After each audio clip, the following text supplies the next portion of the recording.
Salut tout le monde, c'est Knarf pour les sondiers au NAMM 2022 à Anaheim en Californie. Je suis chez Roswell Pro Audio. J'ai rencontré Matthew. Bonjour, bonjour. You're on camera, you know. C'est ce qu'il m'a dit. Si je suis pas sur la caméra, ça va pas. Non, c'est une blague. Alors chez Roswell, cette année, il y a un nouveau micro qui s'appelle le Mini K67X.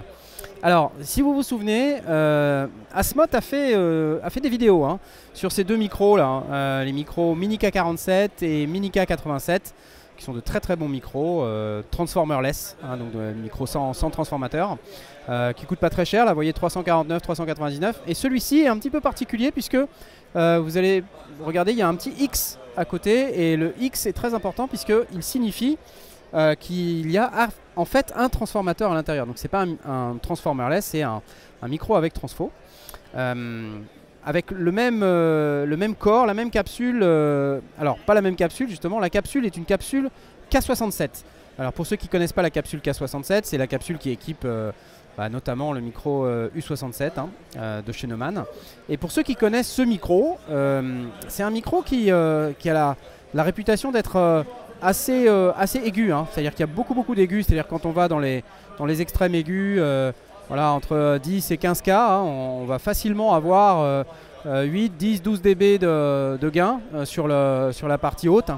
La différence qu'on a avec ce micro chez Roswell, c'est qu'ils ont essayé de descendre ça, parce que c'est quand même assez difficile à mixer et ça nécessite la plupart du temps, ou même toujours, un égaliseur pour justement baisser un petit peu ces hautes fréquences qui sont très agressives. Et donc pour éviter d'avoir à utiliser un égaliseur, ils ont retravaillé la réponse en fréquence de ce Mini K67X pour garder de l'air. Donc là c'est ce qu'ils appellent ici Extended Air, mais Flattering Frequency Response, c'est-à-dire essayer de baisser un petit peu la réponse en fréquence pour éviter ce phénomène d'agressivité dans les aigus.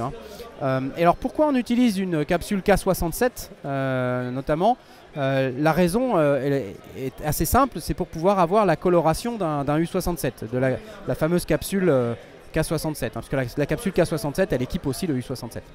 Donc on a quelque chose d'assez coloré, vraiment, avec un peu de saturation harmonique, c'est fait pour, c'est le son qu'on recherche dans ce type de micro. Et donc ce micro, Roswell nous dit on a réussi notre pari et on a quelque chose qui s'approche de ce qu'on devrait avoir sans avoir à utiliser en égaliseur quand on utilise une capsule K67 avec un micro qui est très petit. Alors vous voyez peut-être pas forcément, mais là vous voyez ma main qui n'est pas une grosse main globalement. Vous voyez, c'est quand même assez petit, c'est pas un très gros micro. Alors malheureusement on ne pourra pas l'écouter parce que les conditions ne sont pas bonnes pour pouvoir l'écouter, il y a beaucoup de bruit ambiant. Mais c'est un micro qui est plein de promesses, j'ai envie de vous dire. Entièrement construit en Californie, pour un prix, vous pouvez voir d'ailleurs ici, de 479 $. Donc j'imagine disponible en Europe très prochainement à un prix relativement similaire, parce que c'est comme ça que ça marche d'habitude.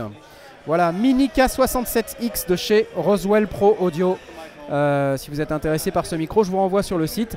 Et en attendant, je vais vous souhaiter un excellent salon à tous ceux qui suivent les vidéos du salon NAMM 2022. N'hésitez pas à aller sur le site de Roswell Pro Audio. Mettez-nous aussi quelques petits likes, quelques petits commentaires pour nous aider sur la chaîne Les Sondiers. Et puis à la prochaine vidéo. Salut!